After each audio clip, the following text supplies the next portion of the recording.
want to get into how to paint and what brushes you need. I really want to talk about the paint and how to choose the best paint. So if that's something that you're interested in, stick around because we're going to talk about paint.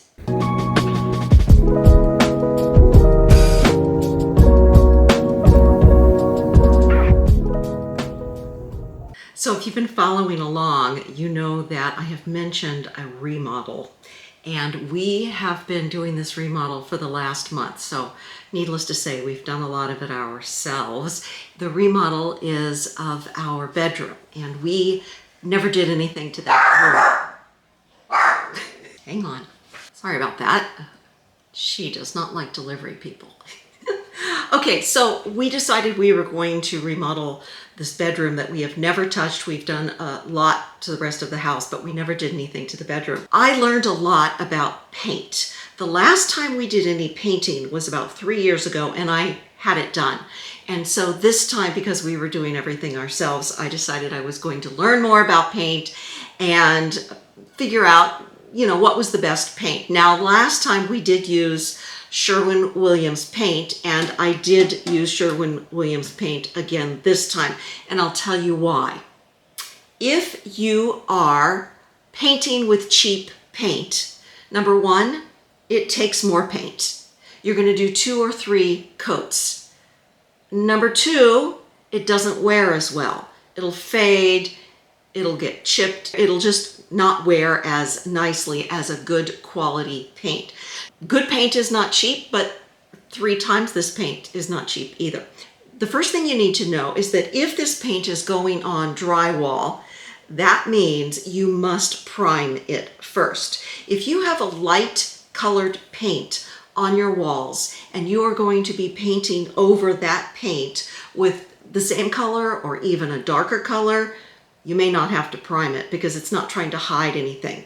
The reason why you have to prime it when you're using drywall is this stuff is like chalk. It absorbs all the moisture. If you've ever seen a piece of drywall, you know that it's got this texture that's, it's really like a piece of chalk. And so whatever you lay down first, it's going to just suck it right up. So you don't want that expensive paint to get sucked right up. So I did buy the primer, and because it's a quality paint store, their primer does a great job. The color you choose will be affected by the light, so it really depends on what room you're going to be painting and how much light that gets. If you are painting a bedroom or a living room that is a northern facing room, it's going to get more sunlight, it's going to be lit up more. The light is going to be cool or bluish, and you can use stronger colors in that room. If you're going to be painting a south facing room, in other words, you're getting the sun coming in from the south, and that really is the number one source of your light, then a light color is going to be very strong, almost glowing, and darker colors will look a little brighter because they're getting that type of light. Okay, you with me? If it's east facing, in other words, the light is coming in strong, you have a big picture window, this light is warmer, more yellow undertones. Again, keep this in mind because in the day, you're going to get warmer yellow tones, and then at night, interestingly, the light turns bluer. So that's going to affect the way your room looks, the way the color looks.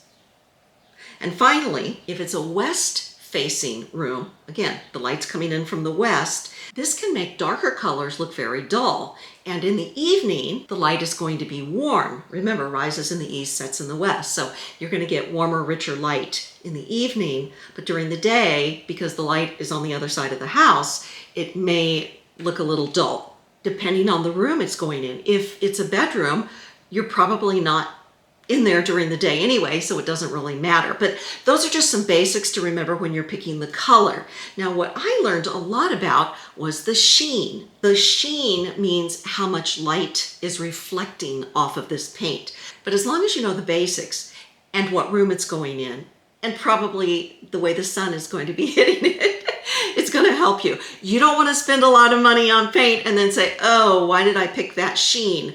It just looks off. It doesn't look right. So here's what we need to remember. If it's a high gloss, it's going to have high sheen. Remember, it's going to reflect light. As a matter of fact, it reflects 70 to 90%. So that's high reflection value. So things that would have a high gloss, they're going to get a lot of attention. They're going to pop. So maybe you want to have the trim in a particular room in a high gloss.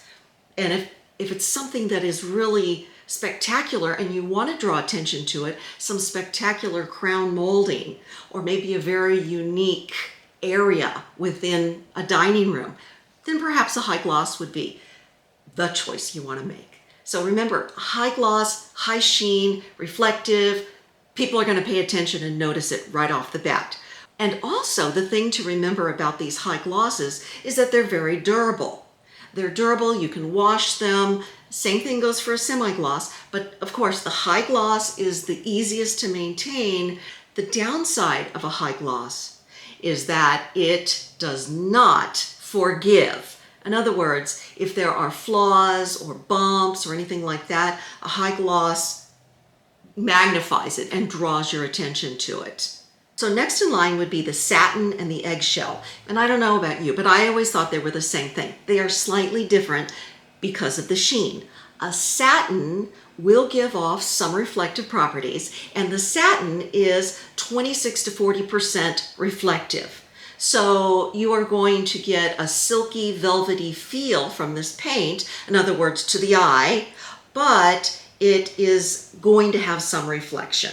So it's not going to hide your flaws because it still has that high reflection, almost like putting a piece of glass over something. You're going to see it more clearly. So keep that in mind. Now that is satin. Eggshell is 10 to 15% reflective. I always thought about eggshell and flat being the same, or matte. They're not. Flat and matte have no sheen at all. The matte is great for a bumpy wall. It's not going to reflect any light. It's going to be very subdued. It has a very creamy, velvety feel, which is why it's perfect for a bedroom. It's also perfect for the ceiling. If your ceiling is not perfectly smooth, why would you want to draw attention to that? So a matte or a flat is perfect when you have a bumpy wall or you're just trying to give it a very creamy, smooth feeling. Okay, so the downside of a matte or a flat is that it's not durable. So you would not put that type of paint in a room that has high traffic, or you've got the kiddos in. When the kiddos are in the room, all bets are off. This is not the sheen that is cleanable. So in an adult bedroom, it's perfect. In a study where you're going in, you're sitting down at your desk and you're not playing wild games. So and I say that because you might have a study that the kids go in and they pull out either the Xbox or the Oculus, something like that, and things get, all of a sudden somebody ran into the wall. So the matte finish is not very forgiving, and it's not going to be the one that you would use in a high traffic or an area where the kids are playing. So high gloss draws attention to imperfections, easy to clean. Middle of the road would be your semi-gloss or maybe even some of the satins. You're getting less reflective as you go down. And then of course, matte is the most forgiving when it comes to hiding bumps. And I'm pointing to the ceiling because sometimes we have bumpy ceilings, right? Or it's not going to be forgiving when it comes to cleaning it and maintaining it, right? So when would you use a semi-gloss? Semi-gloss is perfect for the crown molding, maybe even your baseboards. You could use a semi-gloss. You probably would not need a high gloss.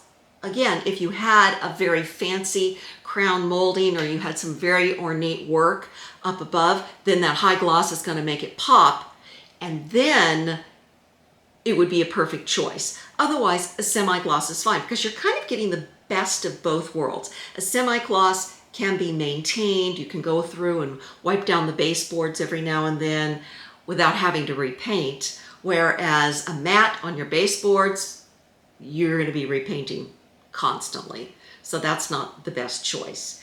Now we had the bedroom painted an olive pea green kind of color before, and I thought, do I really want to go that route? Well, I did, but the green we chose this time, no yellow undertones. And when I held it up to my old green, wow, there was a lot of yellow undertones, as well as the baseboards and the crown molding had a yellow undertone. I never noticed it before because they complemented each other. So this time I wanted to make sure that I got the right sheen, the right undertones, and this room is in the west corner of our house, but the light comes in from the south. So I factored that in. I also factored in the flooring that we had chose. And the flooring that we had chosen has no yellow in it. It has some grays and a little bit of a taupe, but not a yellow undertone. So at the end of the day, all of the colors that I chose and the sheens make for a very cohesive look, because once you spend a lot of money on your paint, you want to get a lot of mileage out of it. And I have to say that Sherwin-Williams, and I'm not sponsored by them in any way, I have to say though that they were very gracious in guiding me, making suggestions. She also gave me the tools I needed to open those cans. Speaking of opening the cans, let me just say that if you go and get your paint too soon, it might settle. I got this paint the day before we were going to paint because I didn't want anything settling. You know, they have those mixers that shake it up, and I was pleased that we didn't have to do a lot of stirring or anything like that. At this age, we don't want to spend our entire weekend painting. We had to move on to the next step. So we did the coat of primer, the whole room. We primered it, my husband and myself. And then by the afternoon, I think we painted the entire room. By that night, the entire room was painted.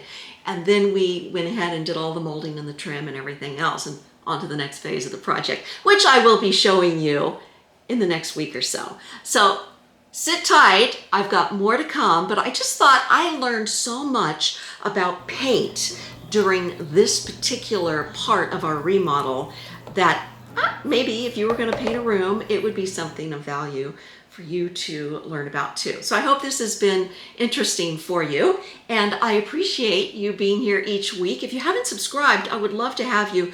The more subscribers I have, the more YouTube notices, and they are really good about promoting my videos when they see that a lot of people are watching it, subscribing, giving thumbs up. So all of those things really help me, and I'm just a young channel.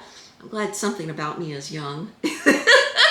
But anyway, I'll be back next Thursday, maybe with the completed room so you can see what we wound up doing. All right, have a good week. I'll see you next week. Take care. Bye-bye.